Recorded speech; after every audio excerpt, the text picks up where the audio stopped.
स्वतंत्रता के आंदोलन के दौरान हम लोग कहते थे हिंदू मुस्लिम सिख ईसाई भारत मां के 4 सिपाही, ये सभी लोगों ने मिलकर इस मुल्क को आजादी दिलाई।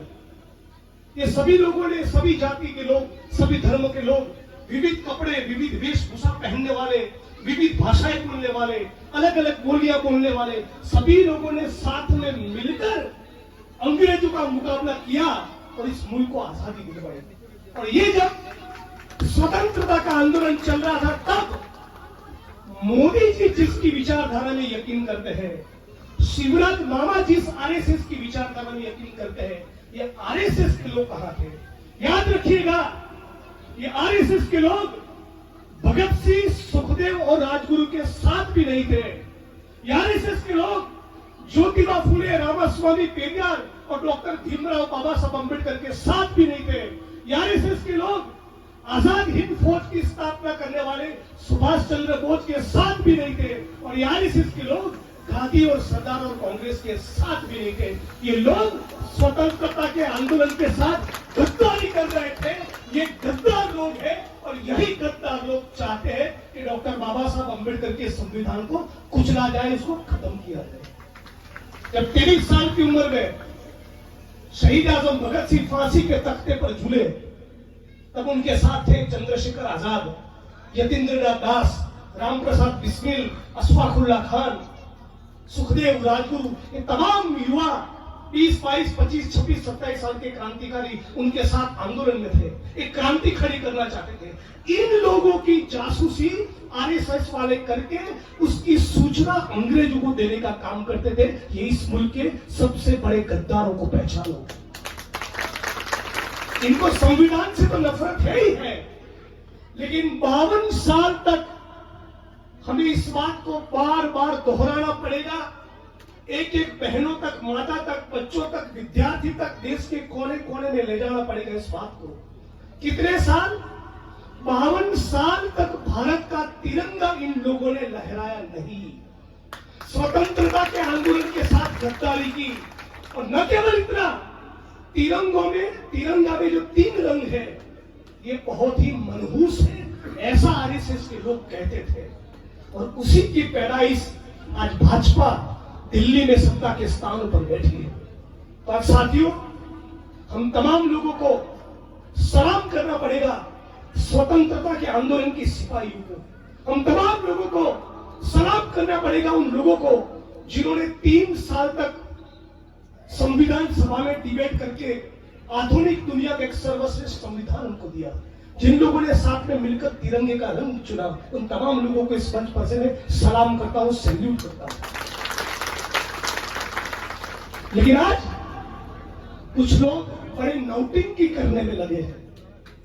जैसे ही 26-27 पॉलिटिकल पार्टी एक होकर मोदी जी, आरएसएस और भाजपा के खिलाफ टीम इंडिया बनाकर खड़ी हो गई और उनको लगा कि अब की बार छक्के छूटने वाले हैं, अब की बार पसीना आने वाला है, तब जिस प्रकार से भारत छोड़ो यात्रा को गाली देते थे, जिस प्रकार से भारत के संविधान से नफरत करते थे, और उसी प्रकार से ये टीम इंडिया को भी नफरत करते हैं। लेकिन मैं आपको कहना चाहता हूं, जब टीम इंडिया बन चुकी है तो लिख के रखिए, 2024 में, पहले 2023 में शिवराज मामा को भी टाटा गुड बाय करेंगे और उसके बाद 2024 में नरेंद्र मोदी को भी टाटा गुड बाय करने वाले हैं।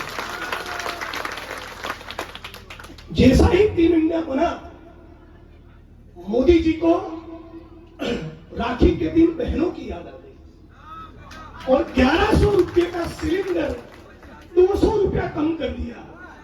तेल महंगा, सब्जी महंगी, दूध महंगा, दवाइयां महंगी, बच्चों की शिक्षा महंगी, एक एक चीज में भयंकर महंगाई। किराना महंगा, मोरगढ़ी से हरदा जाना है तो भाड़ा महंगा, एक एक चीज में भयंकर बेरोजगारी, महंगाई।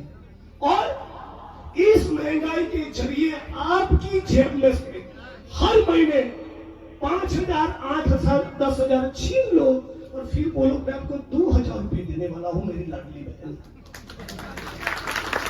इन नौटंकी बाजों को पहचानो। मोदी जी बहनों को बहुत याद करते हैं। गैस का सिलेंडर का दाम राखी के दिन कम किया, लेकिन आप में से ज्यादातर लोग दलित, आदिवासी, गरीब तबके के लोग हैं। याद करिए उस दिन को जिस दिन मणिपुर में आदिवासी समाज की बहन के साथ क्या हुआ। उसके कपड़े निकालकर उसको निर्वस्त्र करके मणिपुर की सड़कों पर जब घुमाया जा रहा था, तब 56 इंच के सीने वाला मोदी एक शब्द नहीं बोला है। इस बात को याद रखिएगा। आप मोदी जी कहते हैं 56 इंच का सीना है, महिलाओं का सम्मान करते हैं, नारा लगाते हैं यत्र नार्यं की पूज्यन्ते रमन्ते तत्र देवता।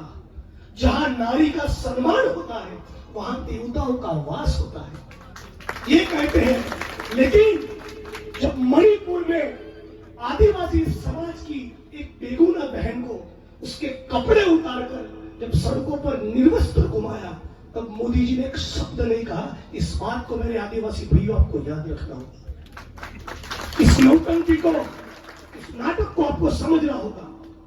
आए दिन यहां पर दलितों के ऊपर अत्याचार होते हैं और मोदी जी यहां आए और संत रविदास का नाम लिया। रविदास जी को याद करते हुए कहा हम यहां 100 करोड़ का रविदास जी के नाम पर मंदिर बनाएंगे। मोदी जी, ऊना में जब गुजरात के ऊना में दलितों को मारा तब भी आपने नाटक किया था और ये कहा था कि मारना है तो मुझे मारो, मेरे दलित भाइयों को मत मारो। लेकिन उसके बावजूद दलित के ऊपर उत्पीड़न, अत्याचार, जुल्म कभी बंद नहीं हुए। हम ये कहना चाहते हैं कांग्रेस पार्टी की ओर से, हम संत रविदास जी के नाम पर मंदिर नहीं, संत रविदास जी के नाम पर यूनिवर्सिटी खड़े करेंगे ताकि आने वाली पीढ़ियां उसको पढ़ पाए। और संत रविदास जी का ही कहना है, ऐसो चाहू राज में जहां मिले सभी को अन्न, छोटे बड़े सब संग से रविदास रहे प्रसन्न। रविदास जी एक ऐसा समाज चाहते थे जिसमें सभी को 2 वक्त की रोटी मिले और एक समान रोटी मिले। और मोदी जी की सरकार में क्या हो रहा है, मुकेश अंबानी नाम का एक आदमी 27 माल की बिल्डिंग में रहता है, लेकिन जिस दलित और आदिवासी मजदूर के खून और पसीने से उस बिल्डिंग का निर्माण हुआ, वो हरदा की, भोपाल की, इंदौर की, मुंबई की, अहमदाबाद की, दिल्ली की सड़कों पर नंगा सोया पड़ा है। इसके लिए तो बाबा साहब ने संविधान नहीं लिखा।